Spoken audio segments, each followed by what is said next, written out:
이스라엘의 선발한 자 중에서 또 엄선하여 아람 사람과 싸우려고 진치고 그 백성의 남은 자를 그 아우 아비새의 수하에 맡겨 암몬 자손과 싸우려고 진치게 하고 이르되 만일 아람 사람이 나보다 강하면 내가 나를 돕고 만일 암몬 사람이 너보다 강하면 내가 가서 너를 도우리라.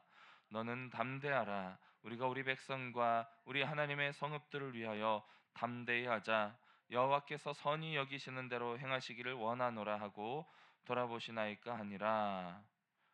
아멘. 오늘 본문의 말씀은 이제 암몬의 왕이 죽었다는 소식을 들은 다윗이 암몬에 이제 조문단을 파견을 하게 되었는데, 암몬은 다윗을 통해서 파견된 이 조문단을 순수한 의도로 받아들이지 못하고 자신의 나라를 정탐하러 온 첩자로 받아들이게 됩니다. 그래서 그들에게 이제 아주 큰 모욕을 주어서 그들의 수염을 자르고 그들의 옷을 잘라서 중동볼기 엉덩이가 드러나기까지 옷을 잘라서 큰 수치를 안겨준 뒤에 돌려보내게 되죠.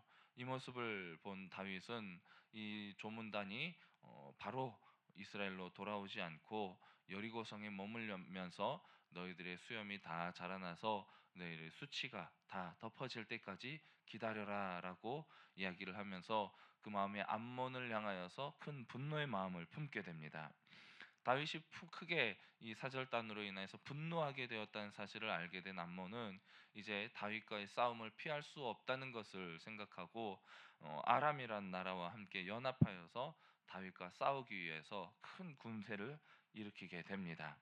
예, 이제 이스라엘은 요압을 이제 전쟁의 선봉으로 내보내서 이제 전쟁에 나아가게 되었는데, 암몬과 아람의 포위로 인하여서 이 요압의 군대가 둘러싸이게 된 것이죠.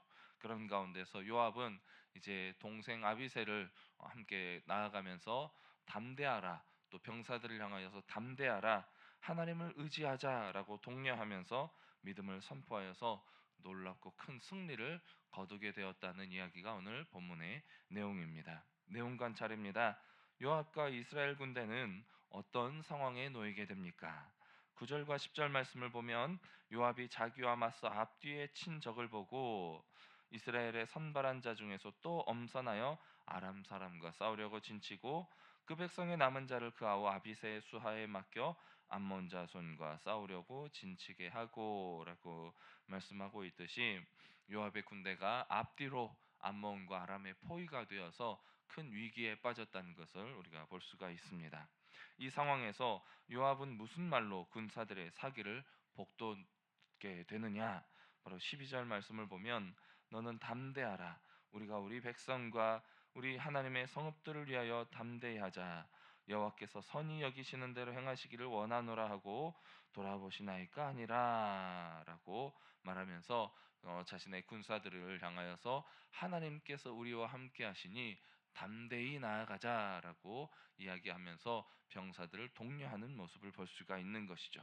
연구와 묵상입니다. 요압은 왜 앞뒤가 적군으로 둘러싸인 상황에서 담대하라고 말을 하나요? 바로 첫 번째로는 하나님께서 함께 하시는 백성이고 하나님께서 함께 하시는 나라라는 확신이 있었기 때문에 이러한 말을 통하여서 병사들을 독려할 수가 있었다는 것입니다. 그리고 두 번째로는 이 하나님께서 함께 하시는 백성이 하나님의 백성과 성읍을 위해서 책임져 주실 것이라는 믿음이 있었다는 것이죠. 우리의 백성과 우리 하나님의 성읍들을 위하여 담대히 하자라고 말을 하면서 단순히 우리의 목숨을 지키기 위한 싸움이 아니라 이 전쟁은 바로 하나님과 하나님 나라의 백성을 지키는 싸움이기 때문에 분명히 하나님께서 도와주실 것이라는 사명을 가진 전쟁이었다는 것입니다. 그런 가운데에서 또 그의 동생 아비새와 함께 서로 연합하여서 돕기로 약속하면서 합력하여서 선을 이루어가는 형제의 모습을 보여주고 있습니다. 느낀 점입니다. 사면 초가의 상황에서도 하나님을 의지하며 담대하게 선 요압을 보며 무엇을 느낄 수 있습니까? 먼저 첫 번째로는 하나님께 맡기는 담대함이 우리의 삶 속에 얼마나 중요한 것인가를 깨닫게 한다는 것입니다. 요압은 전술적으로 불리한 상황 속에서도 여호와께서 선히 여기시는 대로 행하시리라라는 말을 고백하고 있습니다. 이 말은 결과를 자신이 통제할 수 없는 그러한 어려운 상황 속에서도 그 상황은 인정하면서도 하나님께 모든 것을 다 맡기고 담대하게 서는 것이 얼마나 중요한 우리의 신앙의 자세인지를 보여주고 있다는 것이죠. 또한 우리 삶 속에서 사면 초가와 같은 이러한 어려운 상황에 맞닥뜨리게 될 때에 이 상황을 바라보며 두려워 주저앉기보다는 하나님을 의지하는 믿음이 얼마나 중요한 것인지를 깨닫게 한다는 것입니다. 두 번째로는 공동체를 위한 책임감이 얼마나 우리에게 중요한 것인지를 또한 요압이 이 전쟁을 통하여서 병사들을 독려하는 이 말을 통해서 다시 한번 깨달을 수가 있는 것입니다. 요압은 우리의 백성과 우리 하나님의 성읍들을 위하여 담대히 하자라고 말을 하고 있는 것이죠. 자기 자신의 영광을 위해서가 아니라 공동체와 하나님의 이름을 위해서 싸우는 책임감이 이 전쟁을 통해서 드러나고 있는 것입니다. 이를 통해서 우리는 우리의 신앙생활이 나 개인의 신앙생활인 것이 아니라 바로 하나님의 백성인 공동체, 이 교회를 위해서 그리고 하나님의 영광을 위한 헌신안의 자세가 얼마나 우리에게 필요한 것인지를 깨달을 수가 있게 된다는 것이죠. 적용입니다. 내가 어려운 상황에 사로잡혀서 하나님을 온전히 의지하지 못한 때는 언제입니까? 우리는 여러 가지 어려운 상황들에 빠지게 될 때가 많습니다. 내 건강이 연약해질 때, 경제적인 어려움이 닥쳐올 때, 또 누군가의 관계의 어려움으로 인해서 내가 난처한 상황에 처하게 될 때에, 그리고 직장이나 사업의 문제들이 잘 풀리지 않고 막히게 되는 등 우리 안에 여러 가지 어려운 상황이 빠지게 된다는 것이죠. 그런데 우리가 두려움에 빠지고 하나님을 의지하지 못할 때는 이 어려운 상황을 바라볼 때 하나님을 잊어버리고 그 상황 앞에서 우리는 늘 두려워하면서 주저앉아 버리게 될 때가 참 많다는 것입니다. 결단입니다. 하나님을 의지하며 담대하게 사면초가와 같은 상황을 돌파하기 위해서 오늘 무엇을 실천하겠습니까? 오늘 요압이 전쟁에 나아가서 담대하게 하나님을 의지하여서 이 큰 승리를 얻을 수 있었던 이유는 그 자신의 신앙이 스스로 생긴 것이 아니라 그가 누구와 함께 하였는가를 우리가 떠올려 보면 좋을 것 같습니다. 요압은 다윗과 늘 전쟁에 함께했던 다윗의 수하였습니다. 그동안 다윗과 함께하면서 수많은 전투를 치르며 다윗과 함께하시는 하나님을 직접 경험했던 사람입니다. 사울의 손길을 피해서 도망 다닐 때에도, 그리고 블레셋과 싸울 때에도 늘 다윗과 함께하며 하나님의 도우심의 손길을 요압은 늘 경험했다는 것이죠.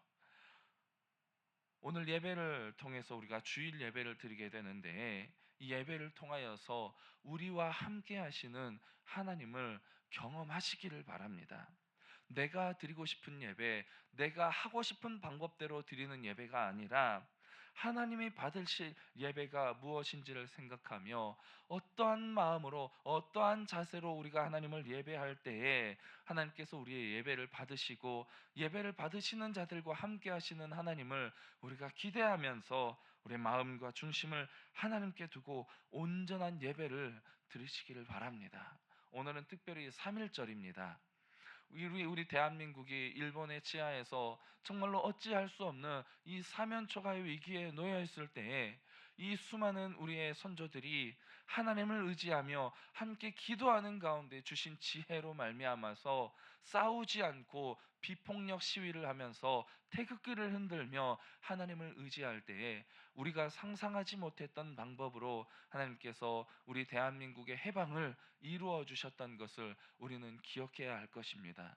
오늘 예배로 나아갈 때에도 하나님을 의지하는 마음으로 하나님의 도우심의 손길을 구하며 온전한 예배가 우리 가운데서 드려지게 될 때에 우리에게 도움의 손길을 열어주시고 길을 열어주시고 새 길을 만들어주시는 그 하나님을 만나고 경험할 수 있게 되실 것입니다. 오늘 또 그러한 예배 가운데서 놀랍고 풍성한 은혜가 넘치는 귀하고 복된 주일이 되시기를 주님의 이름으로 축복합니다.